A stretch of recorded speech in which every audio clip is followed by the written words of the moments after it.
Look, they don't ask how, they ask how many. But that being said, we are going to talk about how the Tigers did manage to split a weekend series against the Minnesota Twins. All today on Locked On Tigers.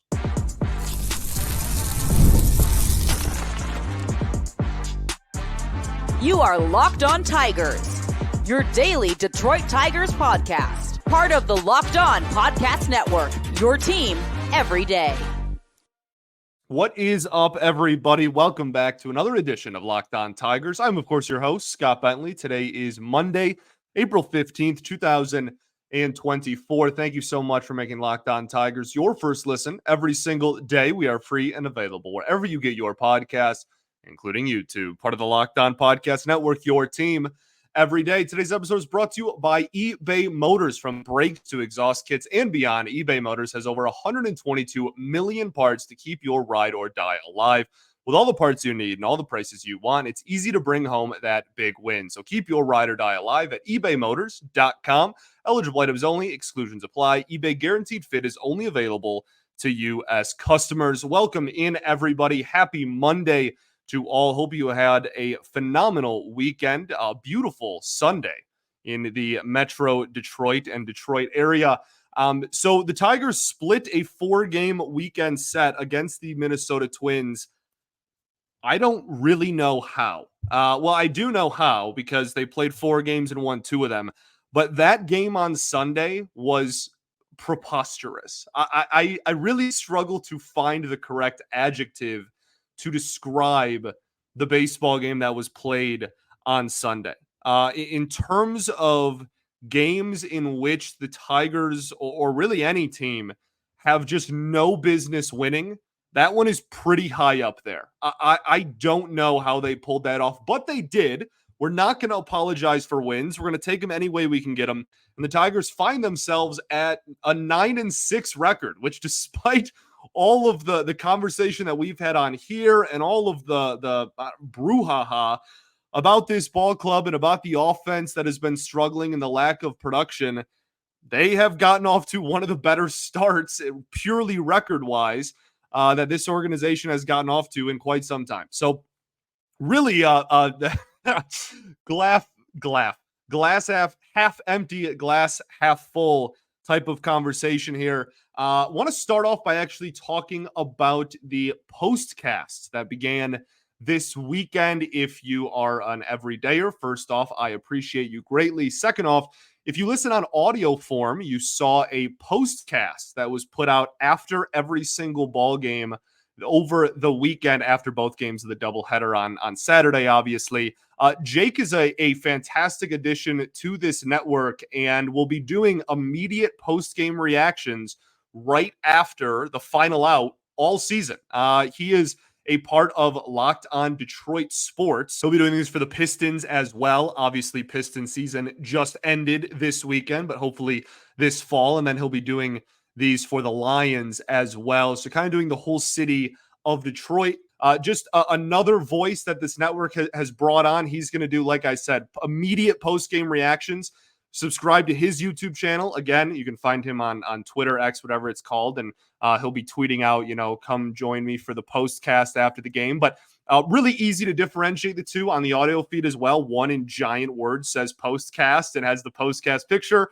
Nothing is changing as far as Locked On Tigers. Still going to come your way Monday through Friday. Still just going to be me, but Jake is a great addition to this and is going to kind of give more of the immediate, like right after. So, I have to recap 4 games in one episode today. Jake got a little bit more of each game right after they happen. He'll be live streaming them. So if you subscribe to the YouTube channel, you can see that very easily. And then again, the audio form will be uploaded just to the Locked On Tigers feed right after as well. Okay, cool. Just want to clarify that. I had a lot of people asking me about that whole thing. We haven't really talked about it yet because it's brand new. So welcome to Jake. And we're going to have a really fun year together. He'll be right after the final out of all of these games. Nothing changes on our end. Let's talk about this weekend. 2-2 split with the Minnesota Twins. Let's start with what went right. I don't really know why. I hadn't really considered, we talked last week when you win a series, we'll start with what went right. When we lose, or a game rather, we'll talk about what went right. When we lose, we'll start off by talking about what went wrong. When we split over the course of 4 games and a weekend, I don't really know what we do. So we're just going to start with what went right, because why not? Riley Green, I thought, had an absolutely fantastic weekend. I think he looks really comfortable in left field, which is something that obviously everybody cares about, his offensive production, and we will continue to monitor, and we care about his offensive production. But I do think that it's important that he is comfortable in the corners as well, and I think he has very much so. He looks like he's heating up the plate. It's interesting. I'm optimistic, very optimistic about what he can do over the course of this season, because he is still hitting the ball on the ground to the pull side, the right side for him. Pretty decent amount still. Like, a lot of his outs are still grounders to the pull side. However, he has caught fire, had a phenomenal weekend, and has been lifting it a lot more. And I think there's even more room to grow. So as he continues to lift the ball and get under the ball a little bit more and more and more, I think that the sky is really the limit. We've been big on Riley Green here since he was in, AA. So very, very solid weekend for him. And that comes with the moving of him to the leadoff spot. I think you probably have to continue that. We'll talk about Parker Meadows and things that went wrong this weekend, unfortunately, here later in the show. But I think you kind of are forced, you're handcuffed in a position where you have to continue playing Riley Green in the leadoff role. I think in a perfect world on this team, on the 2024 Detroit Tigers, Riley Green is your 2-hitter. But we're not in a perfect world right now. The guy that we've been hitting leadoff has an OPS in like the 300s and a batting average of like 060. So you're going to have to maneuver your way through the beginning part of this season until you find someone who is a solidified leadoff hitter, or Riley Green is your solidified leadoff hitter for the remainder of this season. I don't know. Big picture, that's a little bit of a different conversation. I think there's a lot more nuance to that conversation of, where Riley Green slides into this lineup like permanently over the next, 10 years or whatever. But we're going to focus on where our feet are right now. We've got a lot more issues in front of us that we have to focus on. And I'm totally fine with him batting leadoff for the time being, even though I don't think he's like the greatest leadoff hitter in the world. I don't know who else to put there right now. And I think that at his best, he's probably still the best player on this baseball team, sans maybe Tarek Skubal. So that is something that's going to be interesting to watch. But I think for the foreseeable future, you got to grip it and rip it. You got to keep him in the leadoff hole. The offense on Friday specifically is something that went right. Look, even this game, like, it wasn't the best contact ever, Like, it really wasn't. Like, you had the Mark Canha homer. I'm not trying to say this was an awful performance. They scored 8 runs. Please do that as much as possible. But it just felt like the ball was just finding grass. Like, they weren't awesome at bats. They didn't look significantly different than they usually do. Like the Matt Vierling pop up to right field that just like found grass somehow and scored runs. Like I don't want to complain about a win. I don't want to complain about 8 runs, certainly. But even that, it wasn't like I was like, wow, I am blown away by how good these ABs look, right? And it was just like, okay, like, sure, I'll take it. I guess I'll take it with how little the offense has been producing. I'm not going to ask how, just going to take it and run, I guess. Kerry Carpenter, if you want to get a little bit more specific, I think had a good weekend as well. Homer, quite a few hits, 4 or 5 in the series. Really needed this. Going into the weekend, his season numbers were not great whatsoever. It's really important that the middle of the lineup bats on this team get going. That Captain Obvious statement, but it's very true. We'll talk about Torkelson later on as well. But if Riley Green and Kerry Carpenter can get going and Mark Canha continues to play how Mark Canha has been playing, then you might actually be able to find some semblance of run production in the heart of your lineup, which should be producing runs. So, good weekend for Carpenter. Hopefully that's a sign of things to come. A couple more things that went right, then we'll get to what went wrong over the weekend. We will do all of that right after this. Going to talk to y'all today about our friends over at eBay Motors. Passion, drive, and patience is the formula for winning championships, and it's also what keeps your ride or die alive. eBay Motors has everything you need to maintain your vehicle and level it up to peak performance. Superchargers, roof racks, exhaust kits, LED headlights, and more. Whether you're into speed, power, or style, eBay Motors has got you covered. With over 122 million parts for your number one ride or die, you'll always find exactly what you're looking for. And with eBay Guaranteed Fit, your part is guaranteed to fit your ride every time or your money back. Because with eBay Motors, you're burning rubber, not cash. With all the parts you need and all the prices you want, it's easy to make your car the MVP and bring home a huge win. So keep your ride or die alive at ebaymotors.com. Eligible items only, exclusions apply. eBay Guaranteed Fit is only available to U.S. customers.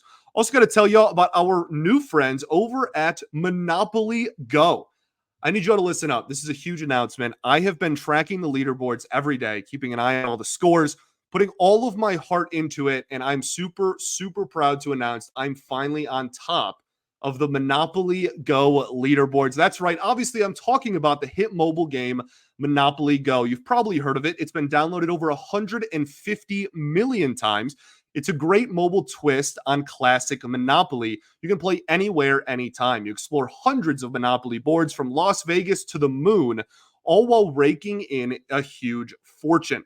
You can charge rent on iconic properties just like in classic Monopoly. You can charge your friends rent on all of your properties or go for their Monopoly money by pulling bank heists and taking wrecking balls to their landmarks. It's so much fun. And my favorite part, as I said, is the leaderboards. You can kind of track who is really good and who's going bankrupt. So get yourself to the charts and download Monopoly Go, now free in the App Store and Google Play. All right, everybody, welcome back here. Segment 2 of Locked On Tigers. Appreciate y'all for tuning in, as always, making us your first listen every day. Shout out to the everydayers that do tune in every day. We'll be back tomorrow recapping Game 1 of this Ranger series. Also, on April 17th at 7 p.m. Eastern Time, you can check out the Locked On Sports Today 24/7 streaming channel, because that is where the Locked On NFL's mock draft will be happening. The draft is in Detroit this year, happening right around the corner. Going to be absolutely awesome, and you can get prepped for that on April 17th at 7 p.m. on the Locked On Sports Today streaming channel. Check out Locked On's official mock draft, or for free in the Amazon Fire TV channels app. So talking about what went right and what went wrong for the Detroit Tigers this weekend, quite a lot on both sides. 4 ball games we're talking about just in this episode. I miss the days when we would only talk about one episode, and one game rather. And I actually just got to go super in depth and break down all of one game specifically, instead of having to just give the highlights and lowlights of 4 baseball games. But between all the rainouts and weekend series so far this season, I feel like I haven't done that. I feel like every game I'm talking about like 6 games at once. So hopefully some weather will hold this weekend and we can actually talk about one game at a time, get back on track here. So other things that went right, I think Colt Keith's defense was really solid actually this weekend. Now, that comes with a conversation of obviously he needs to improve offensively. And, I don't mind his at-bats. And when I say that, I don't mean the results. Obviously, the results have not been great. But when you're looking at, especially a young player like that, a rookie, I'm really looking at the decision-making, what pitches he's deciding to swing on, in what counts is he choosing to be aggressive on, in what counts is he looking to be more conservative on, etc. And I really like his approach. I really do. I mean, it feels like he's working counts and whatnot pretty consistently. The execution of, okay, I need to attack this count. Okay, well, here's a foul ball. Like, that is the next thing to come. And that's, again, not it's a fairly obvious statement. He's fouling off a lot of fastballs down the heart of the plate. The biggest thing for me is he just needs to lift the baseball more. But talking about, again, what went right this weekend, I did think his defense was solid. And for a guy who, going into the season, there was a big question mark surrounding his defense, even made by us and me on this show. It's good to see him look as good as he has defensively, to be honest. Jason Foley, something that went right. He was used like heck all weekend and just continues to be nails. The command got away from him a little bit on Sunday, but he still executed when it mattered. Heck of an at-bat by Julian on Sunday as well, man. I want to give credit where credit is due. That is wildly impressive to work that count and draw that walk in that, what was that, second to last at-bat in the Twins game on Sunday. He's a heck of a player. His decision, you want to talk about a guy who just makes the right decision, that is the guy you should watch. I know he went 0 for 3 with a walk on Sunday, but it just feels like every single decision he makes on a pitch is just the right one. It's wildly impressive. Very, very high baseball IQ in that brain of his. Let's talk about what went wrong over the weekend, because again, this was a 2-2 split, and it should have, it's weird. I was going to say it should have been a 1-3 series loss, because you should have is kind of a weird thing to say. But yeah, I don't know how they won on Sunday. They squeaked that one out. But in the same breath, on game 1 of the doubleheader on Saturday, they had 97 opportunities to win that ball game and just completely threw it away. So I guess maybe that's somewhat of water finding its level. Not really, because it's your fault. Like it wasn't bad luck. I don't know. It's an interesting conversation, but we'll take the split. In terms of things that went wrong, Parker Meadows certainly is unfortunately part of this conversation. At one point went 0 for 4 with 4 Ks, and I think struck out in 5 or maybe even 6 at-bats in a row. His season numbers, 061 batting average, 346 OPS. He's walking a boatload, which I love. I absolutely love. Okay, his chase rate, phenomenal. Not expanding the strike zone, amongst some of the best in all of baseball in walk rate and chase rate. But he literally cannot hit the ball solidly in the strike zone whatsoever. The dude's got almost a 40% K rate. I think he literally has 2 hits on the season. I think that's a real stat. It has not been good. I love the dude. I think he'll be an asset long-term, right? We talked about this last season. We talk about what he brings outside of the batter's box, which is so much. But at the end of the day, if you are an automatic out, that's unacceptable stuff. And right now, that is what he is. If the pitcher can just throw the ball in the strike zone, Parker Meadows is an out. And so I think we're approaching. I've tried to hold off on these conversations for as long as possible, because I don't want to be the overreactionary, 7 games into the season. I want people DFA'd or cut or anything. But I think we are certainly approaching the conversation, if not having the conversation, of how much longer does this go on with no improvement before we send him to Toledo. Now, again, the safety net is this dude plays elite defense and is one of the better base runners, if not the best base runner in your organization. And he walks a boatload. He's still getting on base. Not really great because he can't get hits, but like he's still getting on base. And so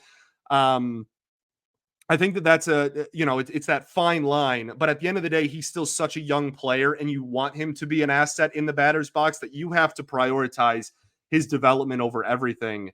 And I think that's probably a conversation that, especially if he doesn't fix it quick, the closer we get to May 1st, the louder that conversation is going to get. It's really unfortunate. Just, he has a very repeatable swing, but it leaves holes.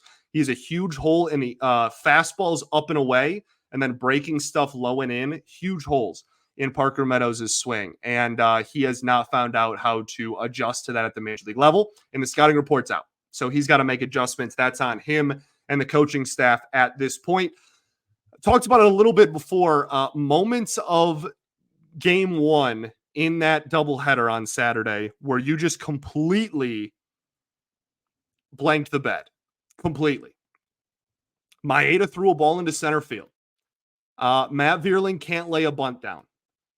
Torkelson throws the ball to third base with Byron Buxton running from second to third. Interesting decision. Also an interesting decision earlier in that game. I think that was the same game. Yeah, it was Maeda was on the mound, where Maeda told him to throw it home and he tried to turn 2 and didn't get it.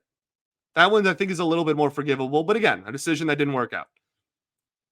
Carpenter not ending up at third base on Colt Keith's hit late. Was that extras or the 9th? That is inexcusable.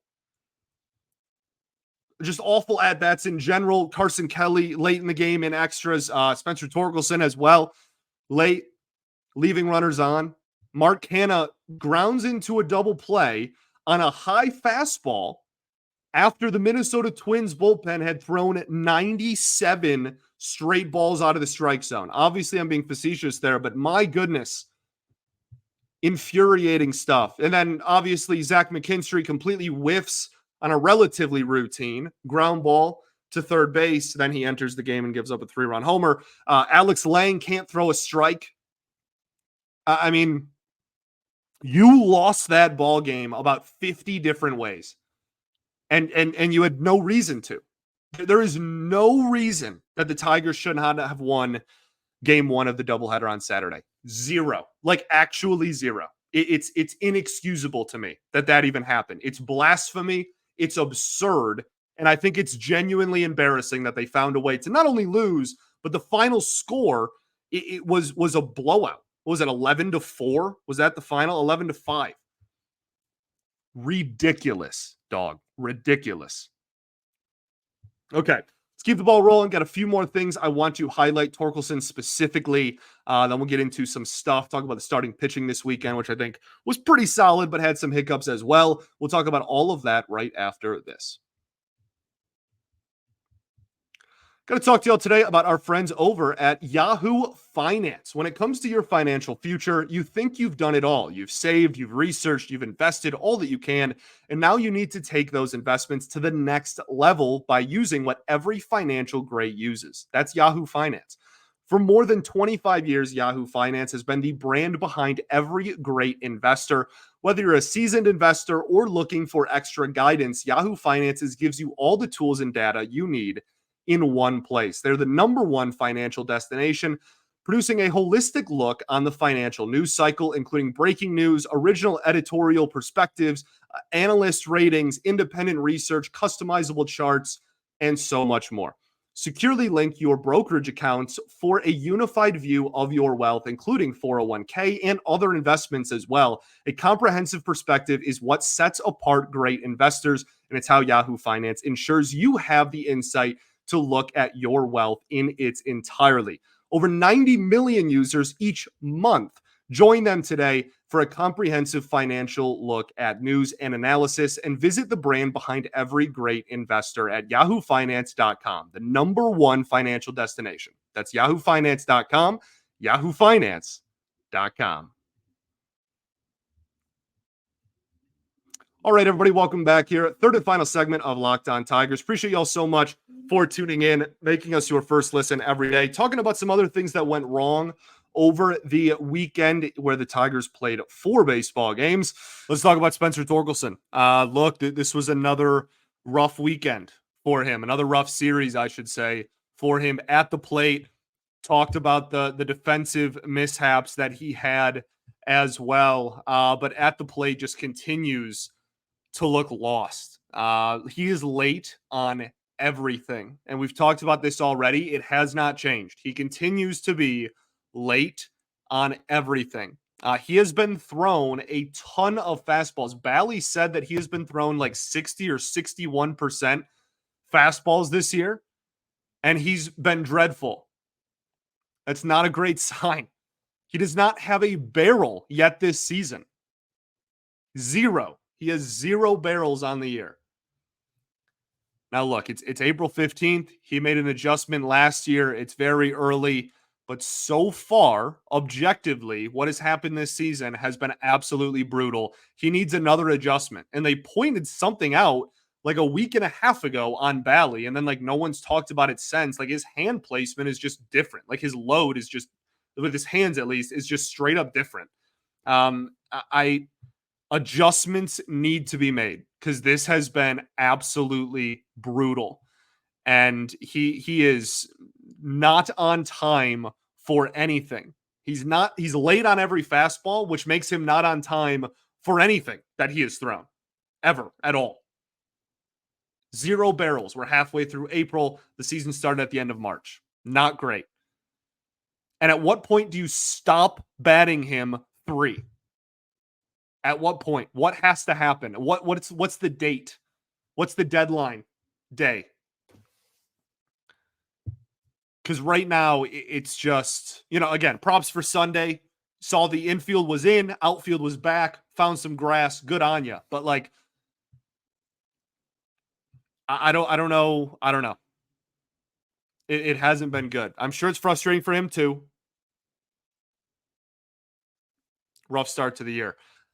What else? I mean, the offense the rest of the weekend was dreadful, right? Outside of the wild eighth inning on Sunday, which we'll talk about a little bit more in a second.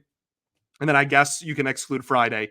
I mean, just a disaster of a weekend still. Joe Ryan dominated you. I know Kerry Carpenter, thank goodness for Kerry Carpenter getting that home run.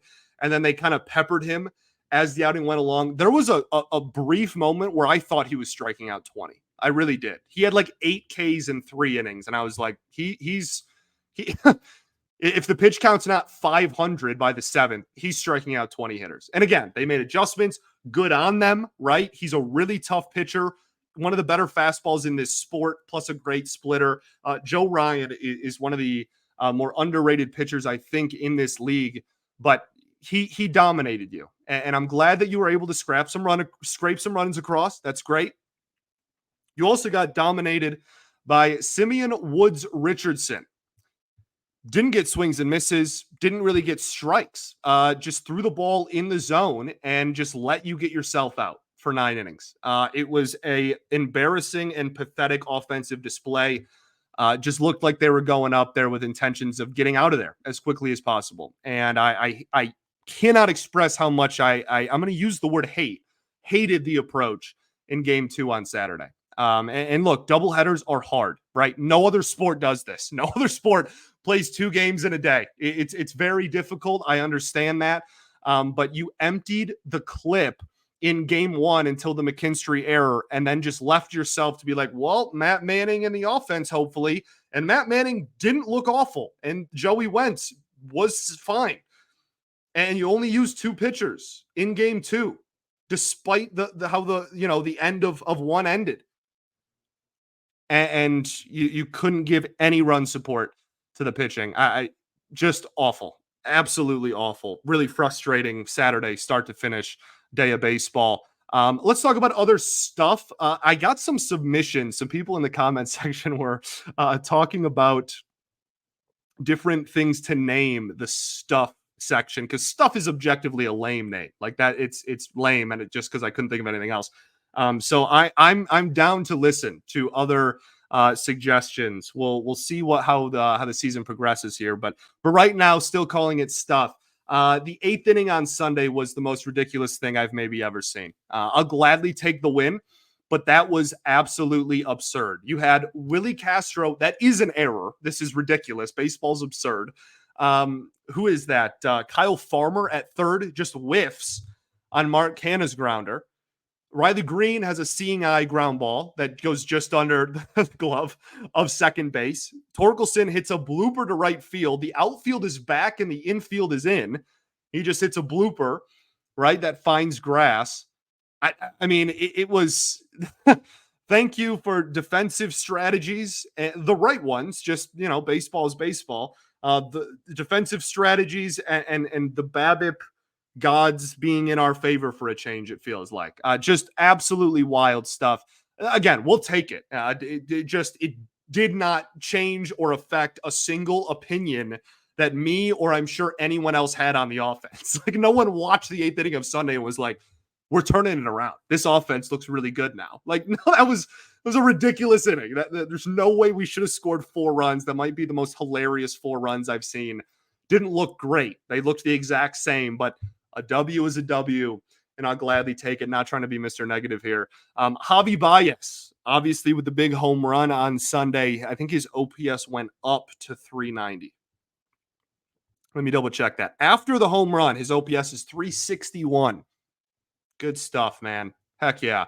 That homer means nothing big picture, and the reason why specifically is not just, it's Javi. I'm going to try to give you a little bit more than just that. The only thing he has hit remotely well over the last year and a half is breaking balls that are hung in the zone from lefties. And that's exactly what this was. It's the only thing he's been able to consistently hit is breaking balls that are in the strike zone that he chases everything, obviously. But if a breaking ball catches too much of the zone and is thrown from a lefty, he still hits those well. So good on him, I guess, for keeping that alive. Great moment. It helped with the win. Not again, coming off of a win here, trying to stay positive, but this offense gave me nothing this weekend that really changed my opinion or injected some optimism into me. That all being said, you split with a division rival, a huge division threat, obviously the reigning champs, and we're an awful extra innings of performance away from winning 3 of 4.